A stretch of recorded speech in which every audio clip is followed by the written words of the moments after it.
Let's listen to Alonzo T. Jones. The true third angel's message. The third angel's message. What is it? The third angel's message is, first of all, a warning against the worship of the beast and his image. In the studies of several weeks ago, we have abundantly seen what is the beast. And in the nature of things, whatsoever is like it, is the image of the beast.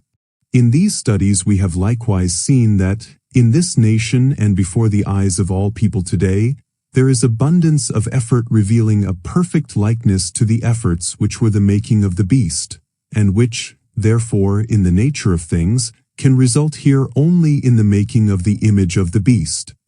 Now, while it is true that the third angel's message is a warning against the worship of the beast and his image, and this upon the basis of the keeping of the commandments of God, it is equally true that the law of God forbids the making of images, just as really as it forbids the worship of them. Indeed, that law forbids, first of all, the making of images, and plainly, if no images were ever made, no images would ever be worshipped.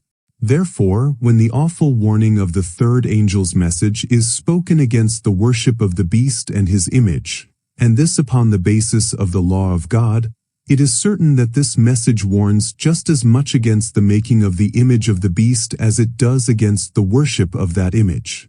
Accordingly, it is just as certainly the giving of the message, it is just as certainly the work of the people who must give that message, to warn all people against the making of the image of the beast, as ever it can be, when that image stands fully made, alive and active in its dreadful work, to warn them against the worship of the image. Simple Christian regard for mankind requires that the people shall be warned against the making of the image, because thousands of persons will take part in the making of the image of the beast who would have no part at all in it if they knew what they were doing. Consequently, if they to whom is committed the giving of this message to the world really care for the spiritual welfare, and in this time, even the temporal welfare of their fellow men, surely they will be as earnest and active, while the image is being made, to make known to all people, by every possible means, what is the making of the image of the beast, as they will have to be earnest and active in making known what is the image of the beast, and in warning against its worship, after it is made. This is yet further emphasized in the truth that whoever, professing to have that message of warning, does not warn against the making of the image, will not be likely to warn anybody against the worship of the image when it shall have been made. How can he? If he is unable to discern the movements that enter into the making of the image, will he be likely to discern the image that is made by those movements, and which simply results from those movements which he is unable to detect? And yet further, this is emphasized by the fact that the third angel's message was opened to the world by the Lord long before the image was made.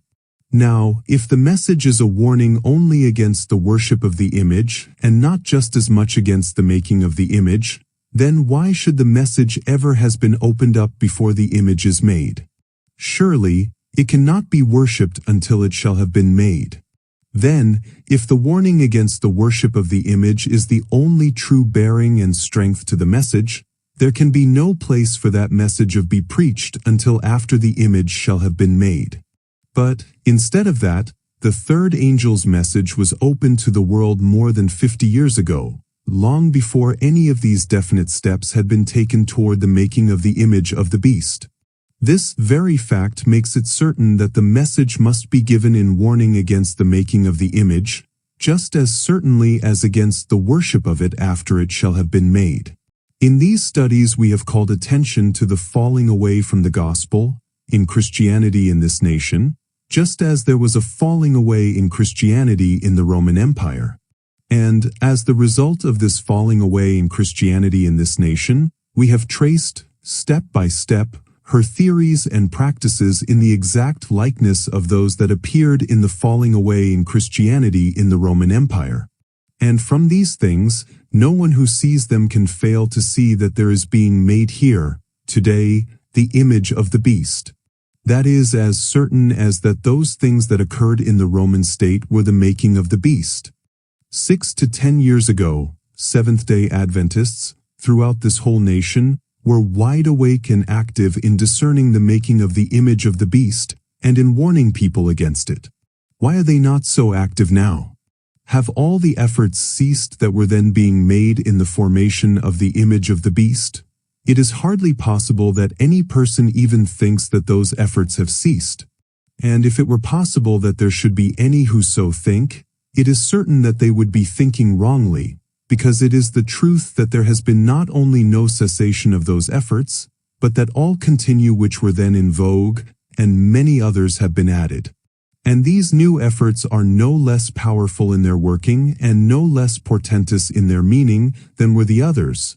Yea, they are even more portentous because of the added strength of the original efforts by the lapse of time, and because of this lapse of time itself, which brings us so much nearer the great culmination.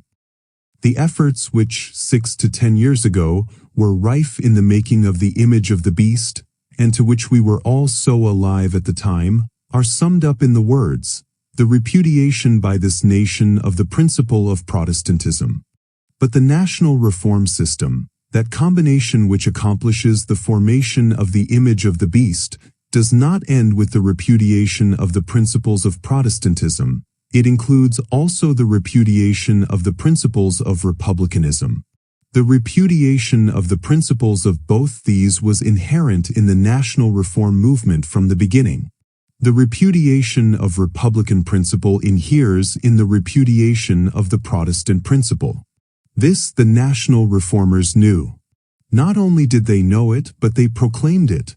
They said openly and published it to the world, that to appeal to divine authority in our legislation would be to fundamentally change the law of our land, or the principle adopted by our fathers when they said that all governments derive their just powers from the consent of the governed.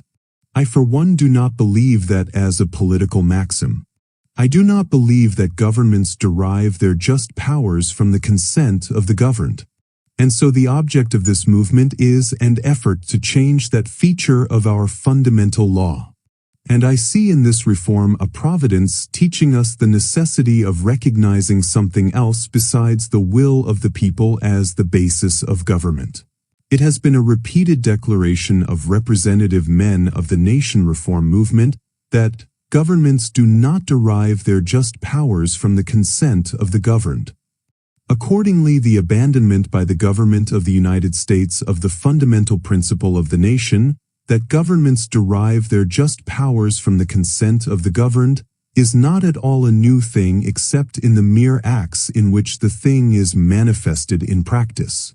This practice is only the fruit of the evil seed diligently sown all over the land for more than 35 years by the National Reform Organization. All these years their organization has been working and aiming definitely to turn the untied states government into a government of another form.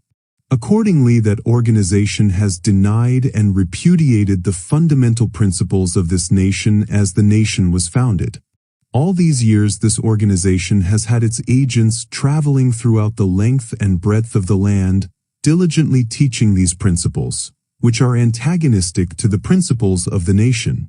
These agents have had unquestioned entry into the academies and colleges of the whole country.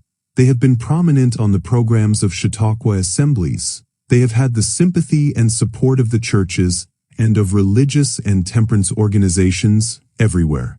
And all these opportunities they have employed to the uttermost. Now, in the discussion of this question in national circles today, it is recognized that it is the younger generation of public men who are leading in the path of world glory at the expense of the fundamental principles of the nation, while the old men are the conservatives, and call for allegiance still to these principles wherever the jurisdiction of the nation may be extended. This is the truth. And this younger generation of public men of today were the boys in the academies and colleges of the country 20 to 30 years ago, in the time when the national reformers were sowing that evil seed in the colleges and academies everywhere. These were the boys who in those academies and colleges were inoculated in those years with this virus of the national reformers, that governments do not derive their just powers from the consent of the governed. And now when those boys, as the men of the younger generation in public affairs today, meet a crisis in which it must be decided whether the fundamental principles of the nation shall be adhered to or repudiated, they are prepared, and have long been prepared, to repudiate these principles in the interests of a will-o'-the-wisp of the empire of the Son of God, and in order to the execution of His will. This is the secret and the true philosophy of this national repudiation of the Declaration of Independence and the Constitution of the nation today, the repudiation of the principles of republicanism. Thus, this national repudiation of the principles of republicanism today is just as certainly an element in the national reform movement, is just as certainly a part of that movement, as was the national repudiation of the principles of Protestantism 7 to 8 years ago. This today is just as certainly an element in the making of the image of the beast, as was that of 7 to 8 years ago. Is it possible that there are any who profess to know the third angel's message, who cannot see that this is so?